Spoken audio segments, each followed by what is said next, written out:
Адәм баласына анасы карында вакытта 120 көнлек булгач, ризыгы, гомере озынлыгы, эшләре бәхетсез яки бәхетле булу язып куела. Кемдер терсәк озынлыгы кадәр генә калганчы җәннәт әһелләре гамәлен кыла, ләкин тәкъдирдә язылган өстен чыга һәм ул җәһәннәмгә керә. Шулай ук кемдер утка терсәк озынлыгы кадәр калгач кына җәннәт әһелләре гамәлен кыла башлап, җәннәткә керә. Без беребез дә белмибез күпме вакыт бирелгәнен һәм ахыры ничек тәмамланганын. Әгәр дә белсәк, мәчетләребез һәр намазда тулы, гыйбадәтләребез ихлас, әхлакларыбыз Коръән булыр иде. Коръәннең Зумар сүрәсенең 6-нчы аятында булай дип әйтелә: Аъузу биллаһи минаш шайтанир раҗим. خلقكم من نفس واحدة ثم جعل منها زوجها وأنزل لكم من الأنعام 8 أزواج يخلقكم في بطون أمهاتكم خلقا من بعد خلق في ظلمات 3 ذلكم الله ربكم له الملك لا إله إلا هو فأنا تصرفون. Ул сезне бер Адәмнән барлыкка китерде. Соңра Адәмнең хатыны Хаваны барлыкка китерде. Һәм сезнең өчен дөя, сыер, сарык, кәҗәдән ата-аналы итеп 8 сыйныф хайван барлыкка китерде. Һәм сезне аналарыгыз курсагында бер төрле сурәттән икенче сурәткә кертте. Башта су идегез, кан булдыгыз, соңра ит кисәге булдыгыз, соңра кеше сурәтенә кирдегез. Анагызның эчендә 3 кат караңгылыкта халык ителәсез. Баланың пәрдәсе, баланың ятак урыны һәм ананың курсагы. Әнә шулай һәр нәрсәне халык итүче Аллаһ сезнең Раббыгыз, һәр нәрсәгә патшалык аның кулында. Аллаһыдан башка илаһ юк, мәгәр Аллаһ үзе генә. Аллаһка гыйбадат кылмыйча кемгә гыйбадат кылырсыз? Аллаһ Тәгалә безгә сорау бирә. Аллаһка гыйбадат кылмыйча кемгә гыйбадат кылырсыз? Шушы сүзләрдән соң Аллаһ Тәгалә 7-нче, 8-нче, 9-нчы аятларда биргән соравын ачыклый. Әгәр Аллаһка иман китерүне һәм аңа гыйбадат кылуны инкар итсәгез, белегез, бит Аллаһ байдыр. Сезнең иманыгызга һәм гыйбадатыгызга мохтаҗ түгелдер. Ләкин бәндәләрнең кафир, мушрик һәм мунафик булуларына риза булмас. Әгәр аңа гыйбадат кылып шөкр итсәгез, ул шигездән риза булыр. Ахиратта һичкем башка кешенең гөнаһы өчен газап кылынмас.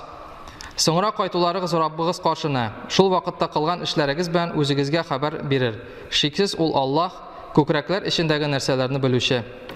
Әгәр Аллаһсыз кешегә бәла каза ирешсә, батыл эшләрдән бизеп Раббысына ялварса, соңра Аллаһ ул бәла казалардан алар урынына ниғмәтләр бирсә, Аллаһыга ялварган онытып, яңадан азгынлыкка китә. Кешеләрне Аллаһ юлынан адаштырыр өчен Аллаһның тиңдәше бар дип вәсвәсә кыла. Син андый кешегә әйт: Ислам диненә күфрлек кылганың өчен дөньяда аз гына файдалан, әлбәттә син утахылы. Әмма кичләрдә озак вакыт кыямда турып, сәҗдә кылып Аллаһка гына итагать иткән мөмин ул ахират газабыннан куркып, Раббысының рәхмәтен өмет итә. Шул мөмин кафир яки мушрик, мунафик белән бер тигез булырмы? Әлбәттә бер тигез булмас. Кешеләргә әйт: ялганны белеп, ялганнан ерак булган, хакны белеп, хак тарафында сабит булган, бирешми торган мөминнәр ялганны да, хакны да белмичә адашып йөргән сукырлар белән бер тигез булырлармы?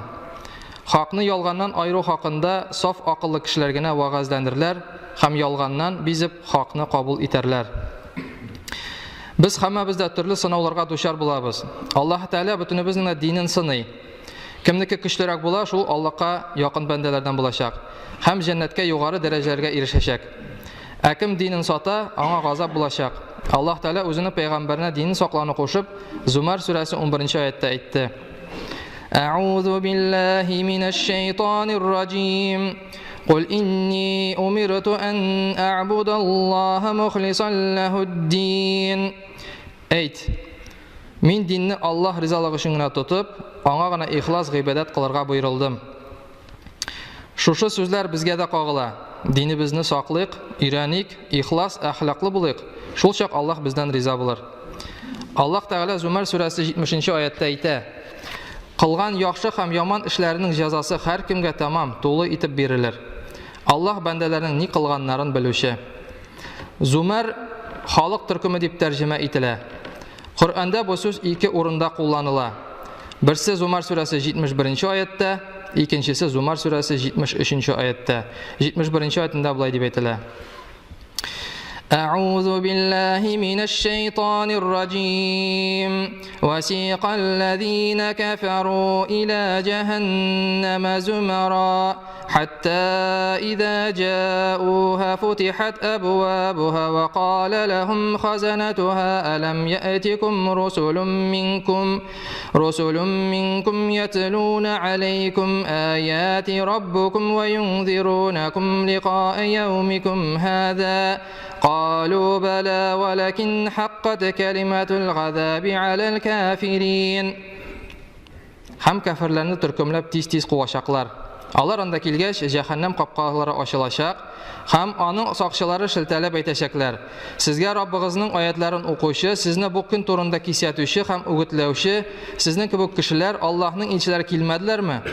Кафирләр үзләренең гөнаһларын танып, әйе, безгә илчеләр килделәр дип әйтәчәкләр. Ләкин кафирләрне газаплау турында Аллаһның сүзе дөреслеккә чыкты. Чөнки алар шушы эшләре өчен хак иманнан өстен күрделәр. 73-нче аятта Аллаһ Тәала булай дип әйтә: أعوذ بالله من الشيطان الرجيم وسيق الذين اتقوا ربهم إلى الجنة زمرا حتى إذا جاءوها وفتحت أبوابها وقال لهم خزنتها سلام عليكم طبتم فادخلوها خالدين. Тaqва мөэминнәрне хөрмәт күрсәтеп, төркемләп җәннәткә алып китәчәкләр. Алар анда килгәч, җәннәт ишекләре ачылачак, һәм сакчылар аларга әйтәчәкләр: Тынычлык сезгә яхшылык булсын. Дөньяда сез гөнаһлардан пак булдыгыз, һәм ахиратта да сезгә әҗр һәм яхшылык булачак. Җәннәткә кирегез, сезгә анда мәңге булырга билгеләнгән. Сезнең өчен күз алдыгызга да китермәгән рәхәтлек булачак. Ике төркем турында әйтеп кителде. Берсен куып кертәчәкләр, икенчесен хөрмәт белән алып керәчәкләр. Һәммә безгә дә сайлау иреге, ризыгы, гомере озынлыгы, булдыра ала торган хезмәте, дине бирелгән. Әгәр хөрмәтле төркемгә керәсебез килсә, тормышыбызны фақат ислам дине буенча уздырып кына моңа ирешә алабыз. Зумар сүрәсе, ягъни халык төркеме 75 аяттан тора. Һәм соңгы аятта булай дип әйтелә: أعوذ بالله من الشيطان الرجيم وترى الملائكة حافين من حول العرش يسبحون بحمد ربهم وقضي بينهم بالحق وقيل الحمد لله رب العالمين. 50 аның гарышын әйләндереп алган һәм Аллаһны бөек яратучы һәм хидаят бирүчене мактау һәм шөкер итү белән мактаучы, аңа лаек булмаган барлык нәрсәне кире кагучы фәрештәләрне күрәчәксең. Кыямәт көндә бөтен мәхлуклар арасы гадел хөкем ителәчәк һәм бөтен галәмнәр әхилләрнең Раббысы булган Аллаһка мактау әйтәчәкләр. Бүген менә хәзер, бәлки кемгәдер терсәк кадәр генә җәһәннәмгә калгандыр. Аллаһ сакласын. Ашыгык Аллаһ ярата торган үзе кушкан гамәлләрне үтәргә, үзгәрик, түзәлик Аллаһ ризалыгы өчен. Тaqва мөэминнәрдән булыйк, якын айтылганнар рәтенә басыйк, гариш күләгәсенә торырлык Аллаһның тугры кулларыннан булыйк. Бәлки бүген менә хәзер кемдер бәхетле булыр. Аңа терсәк кадәр генә җәннәткә калгандыр. Ул һаман тырыша, үзен төзәтә, әхлагын яхшырта, гамәлен ныгыта, шөкер итә, мөселман булганы өчен, намаз, закат, ураза, хаҗ әхленнән булганы өчен Аллаһны мактый.